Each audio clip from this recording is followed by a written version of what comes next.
Welcome back to more unrelated gaming videos. I thought today that I would weigh in on my 2 cents on the Stanley Cup playoffs. As mad as I may be that my Canucks missed, I'm still quite looking forward to seeing the tournament that will be bestowed before us.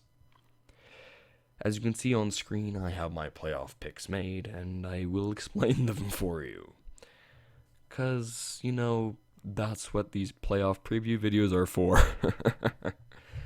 So, with myself being the one cracker for the YouTube channel, I like to make some salty picks. Well, let's get started, shall we? In the first round, in the top left corner, because we all read left to right, don't we? We have Colorado versus Minnesota. Now, I think Colorado's going to kick Minnesota's ass, quite frankly, here in a sweep. Simply put, Colorado dominated, winning 4 of the 5 of the games. I think Colorado's just a better team overall. They're better coached. They have a much better system. The team's like a lot more together, I would say. They have the young guys. They're young. They're motivated, and they have their vets in like Shigeru or Stastny or whatever. They have that leadership too. They got speed. They have skill. They have the firepower. And they can play defense because, they get good goaltending from Semyon Varlamov too. I just think the Minnesota Wild, sure, Minnesota's not a bad team, but they're just not as coordinated or all there as Colorado is. And Colorado dominated the season matchup, and I just think Colorado's just going to blow by Minnesota. That's why I have them as my only sweep. Next up, we have the Chicago Blackhawks versus the St. Louis Blues. Now, this one I had to ponder a little while on. Well, I was thinking St. Louis did beat the Blackhawks quite a number of times this year, But on the other hand, you could say that Chicago also won a few times as well. So, I don't know, but it's kind of odd because they both won some games against each other. I think Blues won 3-2 or something like that. And the Blues finished higher in the standings, too. They had a better overall year. But look at the Blues play till the end of the season. The Hawks finished strong. The Blues did not. The Blues have lost 5 in a row or something. 5 or 6 in a row going into this playoff. That's going to really hurt you for those first 2 games, especially with those games at home. Those games where the Blues are going to want to play are those going to be those home games are going to be those first 2 home games are going to be the games that they want to win to get the series started. But with how they're playing right now, I think Chicago just come out and sweep those 2, and then you're going back to Chicago down 2-0. The Blues are going to be in a heap of trouble. Sure, the Blues, Ryan Miller, they got a really good goalie now. Ryan Miller could just easily come out and steal a few games, but Chicago's just a good team. They got Crawford and that around. Granted, they have all the firepower and the Patrick Kane and the Patrick of the Sharp and then Jonathan Toews and the Marion Hosses and the best defenseman in the league, and Duncan Keith.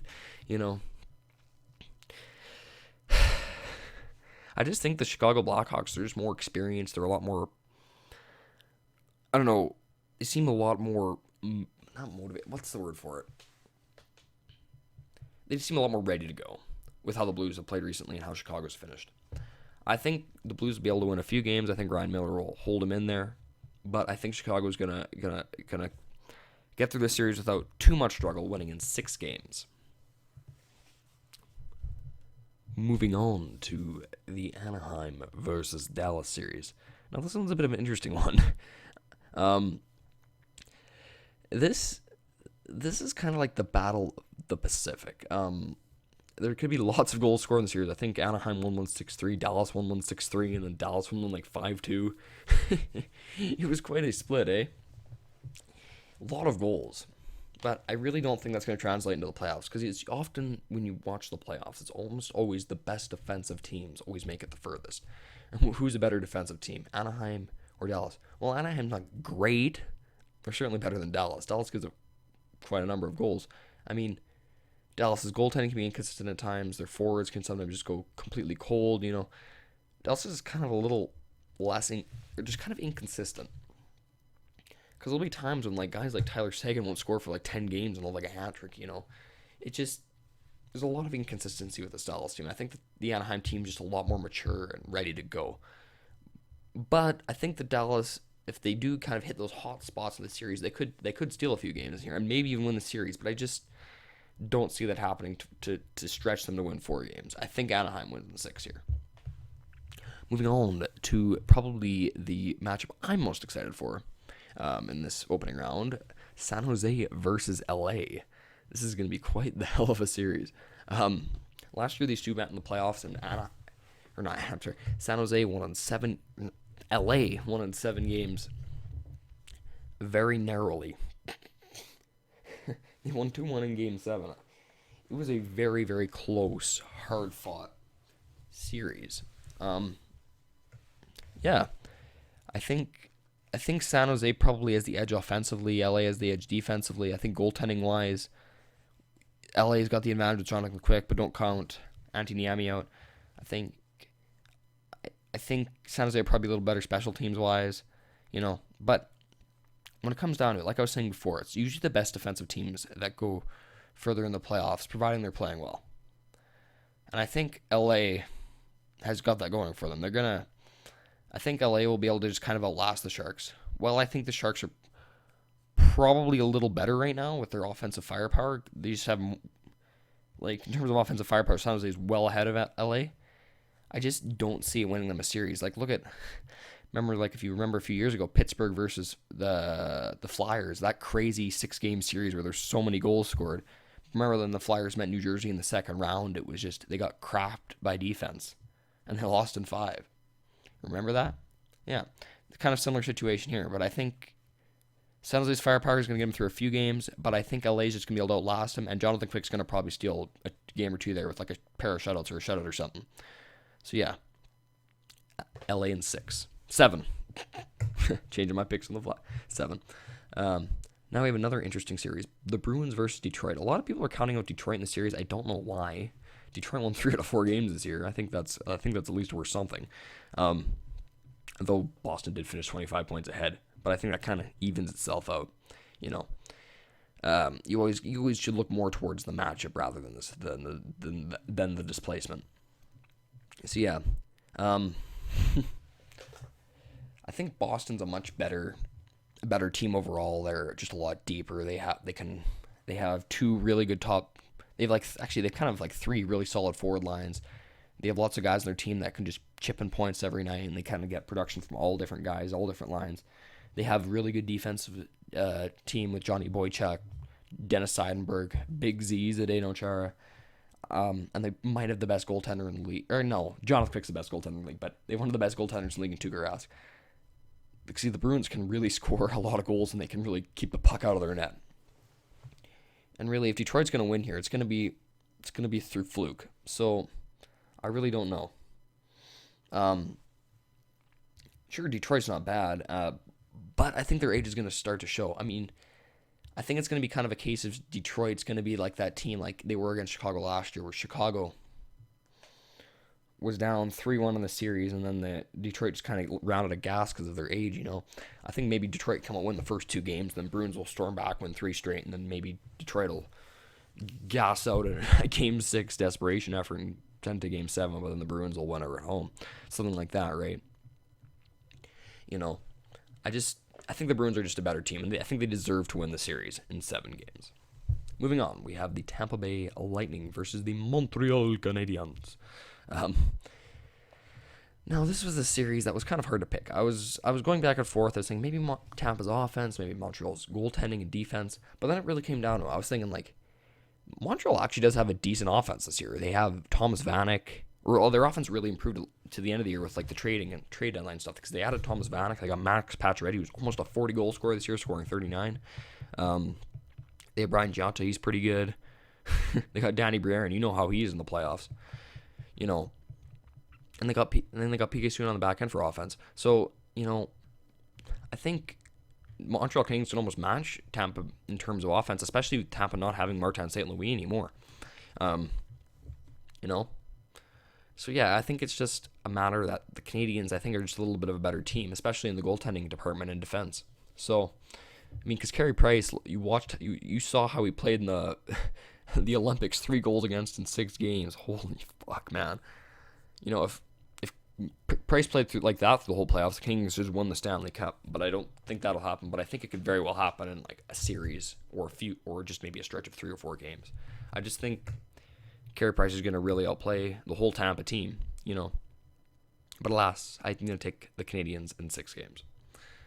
Moving on, we have Pittsburgh versus the Columbus Blue Jackets. Here we go. Pittsburgh won all 5 games this year. Pittsburgh's a top to bottom much better team, better goaltending, better offense, better defense, and they're going to sweep them in 4 straight. Not even a contest. Now moving on, we have another probably my second most pump up series this round. The Philadelphia Flyers versus the New York Rangers. Now, this is a really interesting one. It's a battle of one of the defensive juggernauts versus one of the offensive juggernauts, because the Flyers have like 720 goal scorers on their team, but the Rangers have guys like Dan Girardi, Ryan McDonough, Mark Stahl in the back end, and then when they have a goaltender like Hunter Lundqvist, But like I know I was saying before, like how defense beats offense, but I think it's really here that the New York Rangers' lack of ability to score goals is going to really show. I mean, like the other teams I was saying that had like the lack of more of a defensive strat could score a decent amount of goals, but I don't think the Rangers really can. Their forwards are cold. Rick Nash has been scoring a ton. Martin St. Louis scored like 1 goal with the team. Brad Richards sure as hell isn't scoring that much. A lot of their top end guys really aren't playing to their best of their ability. I mean, sure, maybe they could get some of the guys get hot and then the Rangers come and win the series, but I just think the Flyers are just going to outlast and overpower the Rangers. You're going to see games where the Flyers will shoot them 40-25, but maybe the game will only be like 2-1 for the Flyers, right? I think the Flyers are just going to be able to hold the zone. They're going to be able to just play a lot better. They're just faster. The Flyers are faster. They're younger. They just have more speed, and they have just a better offensive game. They can just cycle that puck. They're great passers. They have great shooters. They're led by Claude Giroux, one of the best players in the game, right? So, yeah, I just think the Flyers will be able to overpower the Rangers. But Henrik Lundqvist will be able to steal a game here and there, so I'm going to take the Flyers in 7 games. Now moving on to the second round, where you can't actually see the games picked, because NHL.com is dumb like that. So now moving on, we have, in the first round, we have Colorado versus Chicago. Now, I kind of went back and forth with this. Now I was thinking, well, Chicago's probably the more experienced playoff team. They have the high end guys. They know how to win. They're probably a better team on paper. But I was thinking, Colorado's kind of got that fresh rawness to them. They have this new vibe. They've never played like this before. They have Patrick Roy as a coach, which really has done wonders. I've never seen a coach transform a team so much. It's really quite something to behold. I think Patrick Roy will really be able to coach this team through it, because Patrick Roy was a winning guy in his day, right? He has the experience to show the younger Colorado Avalanche what to do, especially, and Colorado does have some older players too, right? I just think Colorado's going to just be able to, it's just going to come out and kind of cruise. They're going to be flying. They'll be able to get those early goals, right? Because they'll have that speed. I think Chicago will probably be better later in games, but I just think Colorado's just going to be able to just kind of come out, get early leads, and hold them, especially when they have Semyon Varlamov back there. He's played great all year. He was for a while, he was in contention for the William Jennings. So yeah, I'm going to take Colorado in 7 games. Not as easy as their last series, but they're going to take it in 7. I know I'm going to get a lot of hate for that pick, but that's just what it is. Moving on to the second round series, we have Anaheim versus LA. Now, I'm going to put it flat. Anaheim is Jonas Hiller. LA is Jonathan Quick. LA may have Jonathan Quick, but Jonas Hiller can play just as well as he can in some scenarios. It always seems that when the stakes are higher, Jonas Hiller really raises his game. If you ever watch in the Olympics or the World Championships, why do the Swiss always become such a pain in the ass for the higher end countries? Jonas fucking Hiller. I mean, Jonas Hiller, in my opinion, might be the most pure talented goalie. I mean, he's not the best goalie, but if you watch him play, he can easily take over any game he wants to, providing he's in the right mood. Jonas Hiller can really take over I know Jonathan Quick could do the same thing too. In fact, Jonathan Quick could probably do more so. But Jonathan Quick doesn't also have a formidable offense in front of him. So I think Anaheim, while they're not as experienced, I think they're just going to be able to, Jonas Hiller will be able to play up to the level of Jonathan Quick, and I think their offense will shine through. I'm going to take Anaheim in 6 games. Moving on to the Eastern Conference, we have the Bruins versus the Canadiens. Now, I really wanted to pick the Canadiens for this, but I just can't. The Bruins are just too good a team.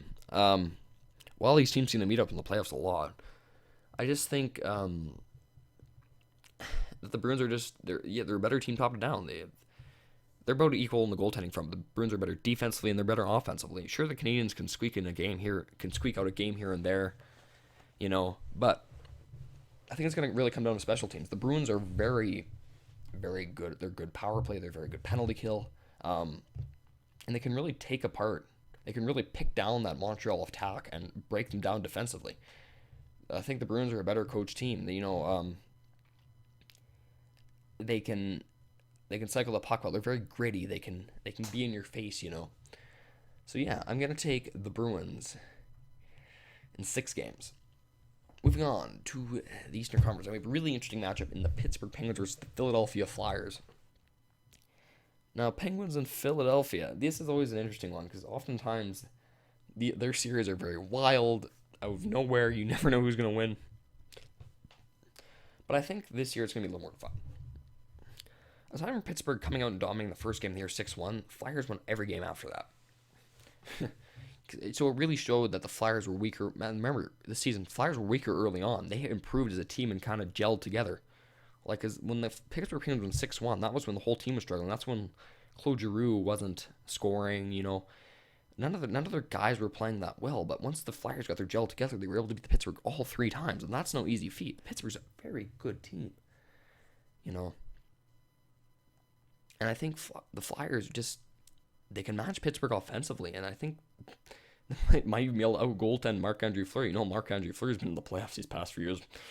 Cough 10 goals against. Cough 9 goals against. Cough 8 goals against.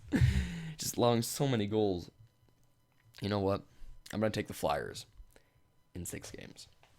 Moving on to the conference finals, we have the Avalanche versus the Ducks.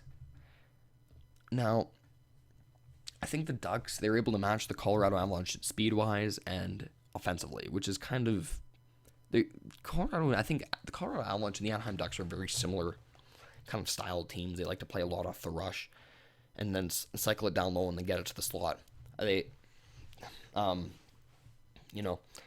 of like to play defensive similarly. They kind of like to trap the corners and whatnot. But I think Anaheim's just a little better of a team. They're a little more experienced. They have the even higher end guys, even though Colorado's is pretty high. Don't get me wrong, but they have Corey Perry and Ryan Getzlaf, who can both be series changers. Like, if you want, there was that, 2011, where Corey Perry single-handedly took Anaheim to the playoffs, where Corey Perry scored 19 goals in like 18 games to get the team in there.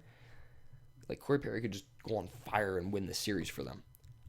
And the Anaheim Ducks have other guys who could do that. I just think the Anaheim Ducks are just more experienced. Sure, they play the same, but I think they probably a little better goaltending with Jonas Hiller and they a little more experience. I think that combination is going to get the Ducks through the series.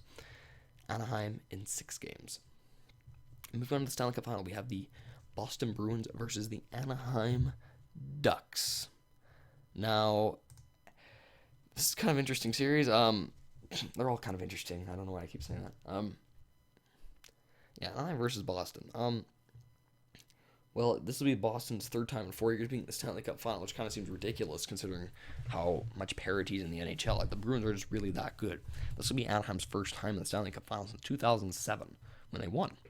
So, yeah, I think Anaheim will have that more of a motivation going, like win it for Team Usolane, or win it for like Saku Koivu, these older guys. Well, the Bruins don't really have that. They don't really have that older guy on the team that's looking to win the Stanley Cup for the first time, or the first or second time. I think the Anaheim Ducks will have a lot more of like that storyline and like emotional feel to them. The Bruins will have that toughness, but the Anaheim Ducks are big too. The big bad Ducks of Anaheim. It's gonna be It'll be a physical series. Probably a grueling series. It'll be kind of similar to last year, where Chicago was kind of like Anaheim last year. How the team is structured with their offense and their defense and their goaltending. Well, the Bruins will kind of still the same. You know. And I think that's translated. That translated into a Chicago 6-game series win. I think Anaheim's probably a little worse than the Chicago team was last year, so I'm going to say Anaheim Ducks in 7 games. And I guess predict a total goals of 30. Predicted the teams to score 31 goals in 7 games. So with that, I have been OneCracker, giving you some playoff picks. I'm also lost for the OneAsianOneCracker channel. Signing off. Take these picks to the bank because they're the only ones that are right. Good day to you, boys, girls, madams, and sirs.